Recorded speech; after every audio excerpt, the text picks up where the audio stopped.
I'm Justin Gambrill, back again to teach you some more about the Dobro. Today is going to be the first video of a handful on minor chords. Today's goal is to just introduce what is a minor chord, why is it different than a major chord, why is this such a weird thing on Dobro that requires everybody, myself included, to freak out all the time, and what is the simplest thing that I can do in the face of that. So let's begin. If you've been playing Dobro along, if you've been following along, you know that we have our 6 strings. It's tuned GBD, GBD, which makes a super beautiful G major chord. And it's pretty. But that's a major chord.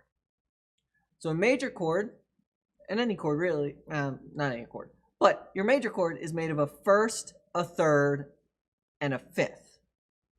If you're looking at the scale, like the G scale, you do the first scale degree, the third scale degree, and the fifth scale degree. And those 3 notes together make that nice major triad.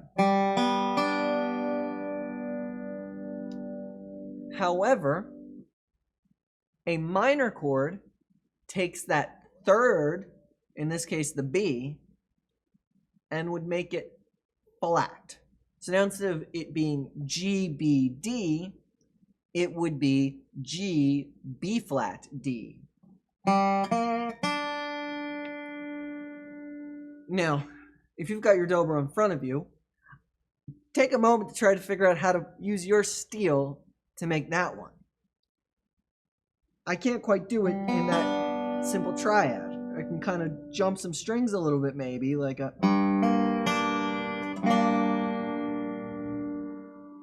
little more eerie. But what makes Dobro so nice is that we've got one flat, straight steel, unbending, unmoving. And when we want to play our major chords, it's simple.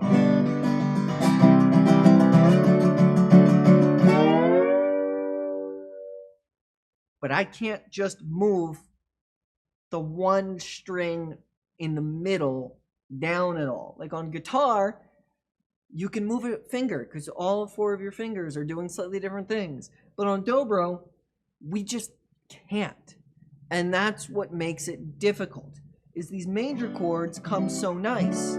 But then a minor chord, if you just strum across like you're doing on the major ones, you're playing a major chord and everyone else is playing a minor chord. And that's not good. What makes it decent, and this is part of why the Dobro is made the way the Dobro is made here, is that it doesn't happen often in bluegrass songs. Bluegrass likes its major chords, and minor chords only come every so often. But I want you to be prepared for how to do it. And so it's not just going to be as simple as playing all the other stuff. But we're going to focus today on the simplest.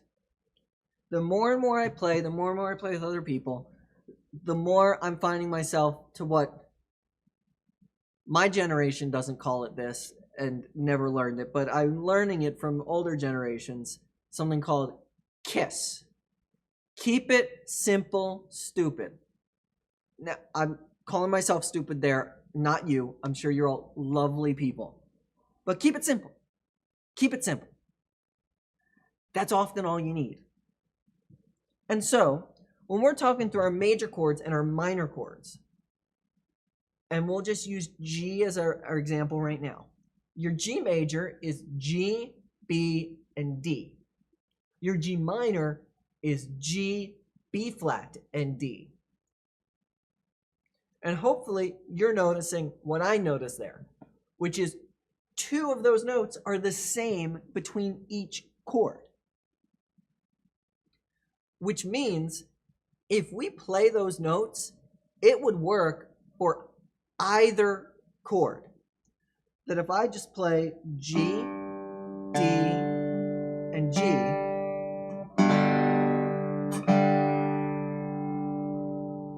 it doesn't include that third.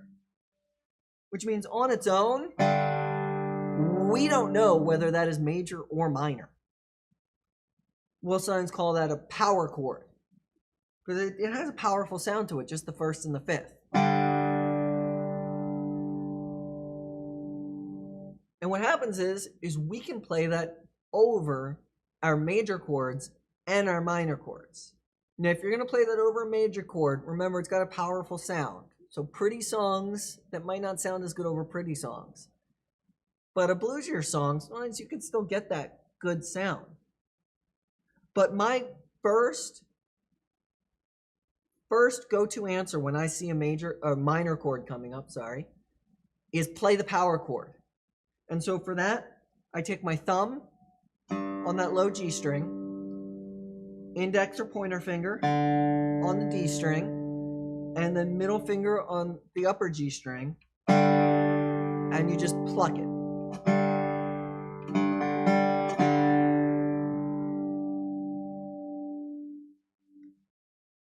And this will work for two reasons.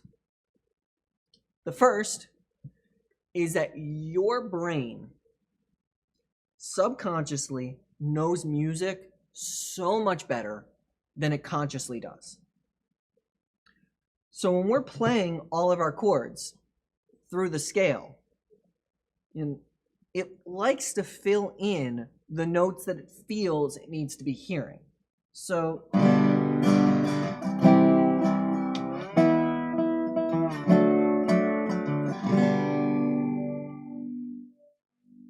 now, I did not actually play a minor chord in there. It was G to C to E, not quite major or minor, to D. In G, E is supposed to be minor. When you hear those chord changes, you feel it's supposed to be minor. And when it moves to that power chord, you kind of just hear it as minor because your head just wants to fill in. The ears want to hear what they want to hear. And it fills in to say, that was a minor chord. And even just that it stands out different and playing a different chord form. So that's one way that you can kind of just fake it and get away with it. The second is if you're playing with other people, they're probably hitting those notes too. Maybe the banjo in their roll, or most certainly the guitar in their chords, are playing that note. And Dobro, that flavor on the top, you're not solely the one holding down playing the chords. So if you don't have all the notes of the chord, that is okay, because that note will be picked up in somebody else. We hope that somebody's playing it, but it doesn't have to be you all the time. And so while there are some minor chords that we can play on the instrument, and I will get to those in a later video, you can just you can get away with playing just that power chord, and it will sound decent. It'll sound good. People aren't going to be questioning what you're playing. So now to show an example of this, I have, as I said earlier, there are not often a lot of songs in bluegrass that stick to minor chords regularly. But the song Big Spike Hammer, you might know it more by the chorus that, hey, hey, devil may. But Big Spike Hammer, the verses go to the minor chord and the ending bit goes to that minor sixth chord. And so I'm going to use that as our example for this. It may be my example in other videos as well on minor chords, but for at least this one, we're going to try that. So please listen and hear what I was doing. Let's try it out.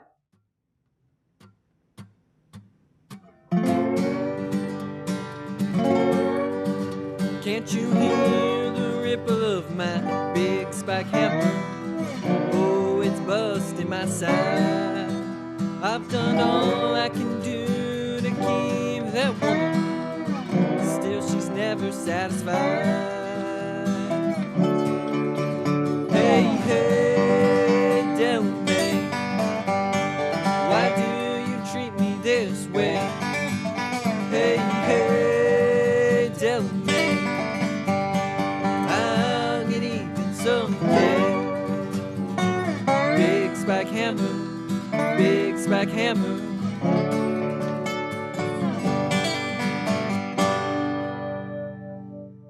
So there you have it. And I do apologize for the amount of fun that I was having during those choruses. Nope, just singular chorus. Where I was just playing all those licks in G, and maybe that helped demonstrate some of the other stuff I've talked about in playing licks and whatnot. But I hope that that really showed that this simple, just playing the 3 strings, gives you that minor sound when it's needed to be a minor sound on the transition between chords. That's all you need. That goes back to the very start of what I said in my first video, that you've got this simplest backup that's just playing full chords and sliding into them.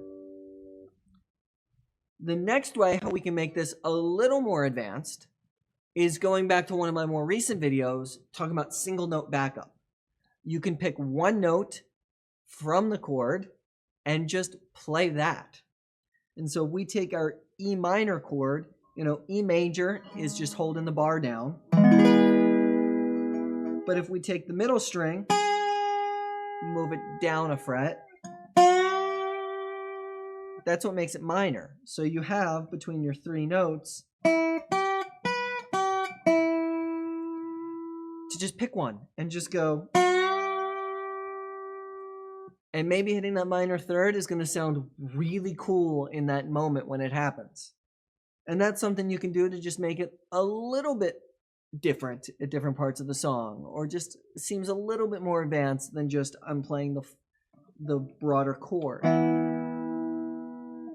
But between using it as the transition and the guitar being there as well, playing the minor chord, you didn't really miss it. And in the simplest sense, that's what we've got. That's what we can do. Long term, we can chop during the songs as well, or we can play some different chords to help us with that while rolling. And we'll get to that in due time. But that's a simple one. Keep it simple, stupid, or stupendous, people. It depends on what direction you want to go. But we're going to keep it simple. We're going to keep it simple. And that's the start. So go ahead, take that, mess with it, bring that to jams with you as you've got songs that you're working on that have that minor chord in it. If you've got more questions about the minor chords, more questions on this topic or others similar, please put it down in the comments. If you like these videos, like the video if you found it helpful. Be sure to subscribe if you want more. And as always, go out there, go to jams, keep playing your instrument, and as you're doing it, remember to pick wisely. Have a good one.